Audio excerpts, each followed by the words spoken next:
إنا أنزلنا إليك الكتاب بالحق لتحكم بين الناس بما أراك الله. Assalamu alaikum wa rahmatullahi ta'ala barakatuh. Bismillah walhamdulillah. Wassalatu wassalam ala rasulillahi sallallahu alayhi wasallam. In Surah Al-Kahf, Allah subhanahu wa ta'ala says, Al-malu wal-banunu zinatul hayat dunya. Wealth and children are an adornment of this worldly life. In this ayah, Allah subhanahu wa ta'ala mentions wealth first and children second. And in Surah At-Tawbah, ayah 46, Allah subhanahu wa ta'ala mentions children first and wealth second. Now, why is that? Why does Allah subhanahu wa ta'ala mention wealth first in one ayah and second in another ayah? And mention children second in one ayah and first in one ayah?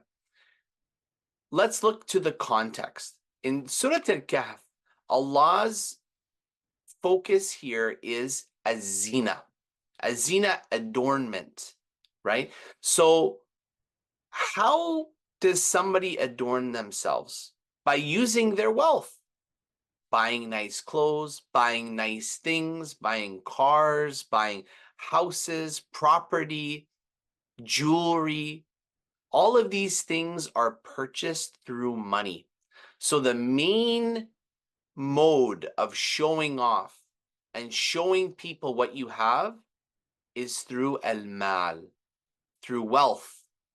So Allah mentions zinatul hayat dunya in this verse, the adornment of this worldly life, and the first and foremost thing people use to show other people that they're doing well, to show off, is wealth.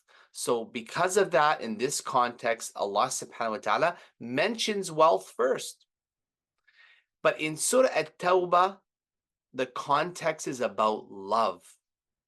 Allah tells his Prophet, sallallahu alaihi wasallam, say, O Prophet, if your fathers and your children and your brothers and your siblings and your extended family and your spouses and your money is more beloved to you than Allah and his messenger, then wait for the command of Allah, the will of Allah to come.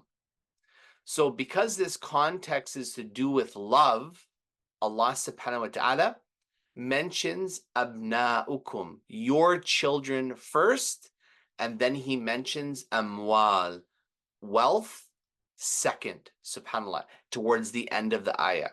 So in the first ayah we mentioned in Surah Al-Kahf, Allah subhanahu wa ta'ala mentions wealth first and children second because it has to do with zina, adornment of this worldly life. And in the second ayah we mentioned in Surah At-Tawbah, it has to do with love. And what do people love more? Their children or wealth? Their children. So Allah subhanahu wa ta'ala mentions children in this ayah before mentioning wealth. Allahu Akbar. And Allah subhanahu wa ta'ala knows best. Wassalamu alaikum wa rahmatullahi ta'ala wa barakatuh.